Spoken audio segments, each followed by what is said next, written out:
Assalamualaikum warahmatullahi wabarakatuh. Perkenalkan, nama saya Muhammad Rafa Nugra. Saya dari kelas 3 B1 Prodi Informatika. NIM saya 241080200123. Jadi pada kesempatan video kali ini saya akan membahas jawaban saya mengenai soal nomor 1. Kalau saya disuruh untuk membangun perusahaan versi saya sendiri, saya akan memilih di bidang penyaluran air bersih. Karena saya juga memiliki pengalaman pada bidang tersebut, jadi saya lumayan paham untuk sistem kerjanya dan juga alur kerjanya seperti apa. Jadi untuk elemen sistem yang akan saya bangun di perusahaan saya sendiri, yaitu ada input, proses, output, teknologi, kontrol, dan umpan balik. Jadi input terdiri atas data pelanggan. Jadi isinya ada ID pelanggan, alamat, dan kategori tarif itu sendiri. Yang kedua ada data pembacaan meter air bulanan. Yang ketiga ada data keluhan dari pelanggan.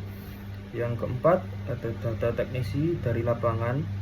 Yang kelima ada data operasional pompa. Yang keenam ada data kualitas air dari unit produksi. Jadi yang kedua ada proses yang terdiri dari mengubah angka meter menjadi tagihan. Yang kedua menangani keluhan pelanggan. Yang ketiga mencatat tindak lanjut teknisi. Yang keempat proses sambungan baru, pemutusan, dan juga penyambungan kembali. Yang kelima ada validasi pemakaian untuk menghindari kesalahan pembacaan meter. Yang ketiga ada output. Jadi yang dari output terdiri dari tagihan air bulanan. Yang kedua ada laporan pemakaian pelanggan. Yang ketiga laporan penyelesaian keluhan pelanggan. Yang keempat rekap pendapatan dan pembayaran dari pelanggan itu sendiri. Yang kelima ada dashboard pelayanan pelanggan. Yang selanjutnya ada teknologi. Jadi ada beberapa aplikasi yang saya akan rancang dalam perusahaan yang akan saya buat. Yang pertama ada aplikasi billing system. Jadi aplikasi billing system itu sendiri menampilkan dari data pelanggan, data pendapatan perusahaan, dan lain sebagainya. Yang kedua ada sistem pembacaan meter berbasis mobile yang disebut APM. Yang keempat aplikasi CRM, pengaduan pelanggan, dan juga lapor meter mandiri. Yang keempat ada database server.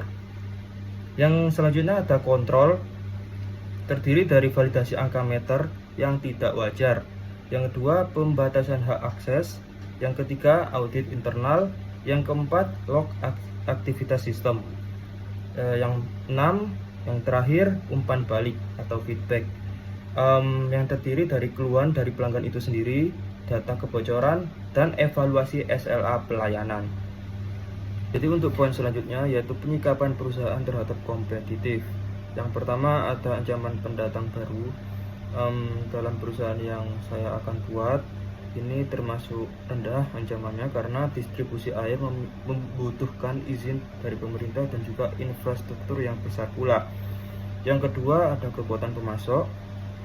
Pemasok utama adalah listrik, bahan kimia, pengolahan air, dan suku cadang. Yang ketiga ada kekuatan pembeli atau bisa disebut pelanggan. Jadi pelanggan bisa menuntut layanan atau mengkritik dari perusahaan kita. Yang keempat ada produk pengganti. Jadi ada beberapa produk alternatif yang bisa digunakan selain menggunakan perusahaan kita, yaitu ada sumber bor, air isi ulang, dan juga air galon. Jadi strategi saya dalam mempertahankan perusahaan saya yaitu menjaga kualitas air, distribusi stabil, dan juga tarif terjangkau. Yang kelima ada persaingan internal. Tidak ada persaingan langsung untuk selama ini, tetapi kualitas perusahaan harus tetap ditingkatkan. Jadi untuk poin selanjutnya ada aplikasi yang akan saya bangun untuk perusahaan ini. Jadi yang pertama ada billing dan customer management system.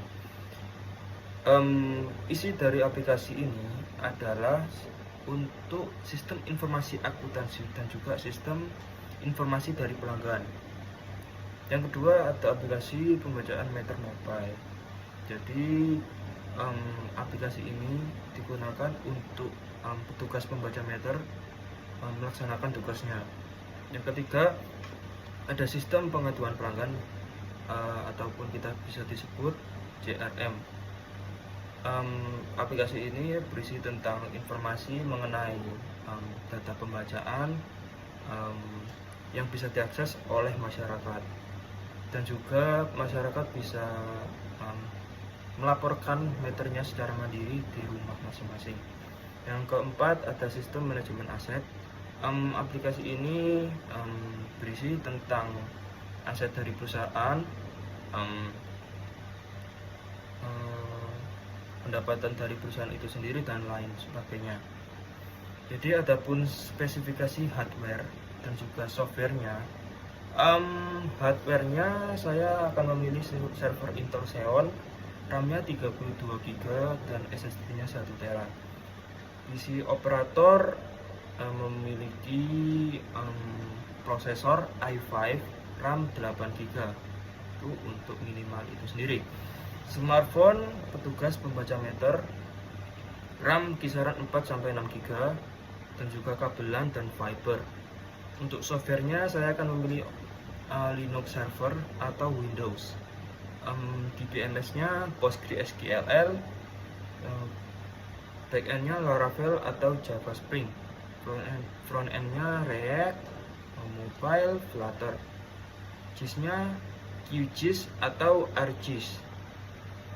Model SDLC yang cocok untuk perusahaan yang akan saya bangun ini adalah waterfall, karena alasannya proses perusahaan ini saya stabil, kebutuhan jelas dan juga dokumentasi penting.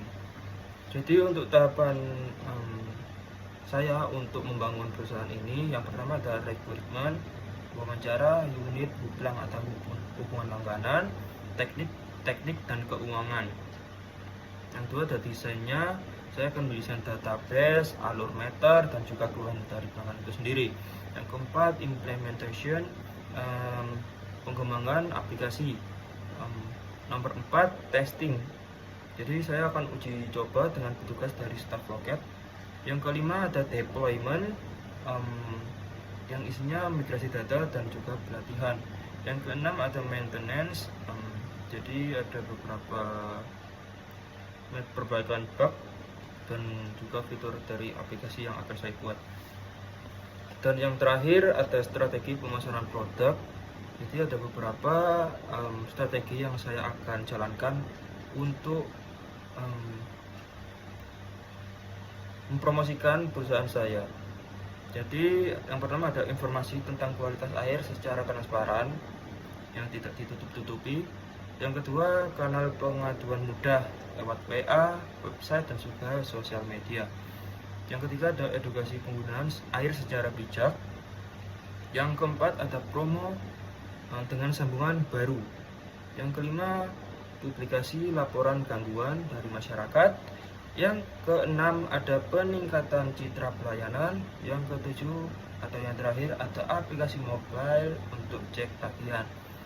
Jadi sekian penjelasan dari saya. Mohon maaf kalau ada salah kata, mohon dimaklumi. Wassalamualaikum warahmatullahi wabarakatuh.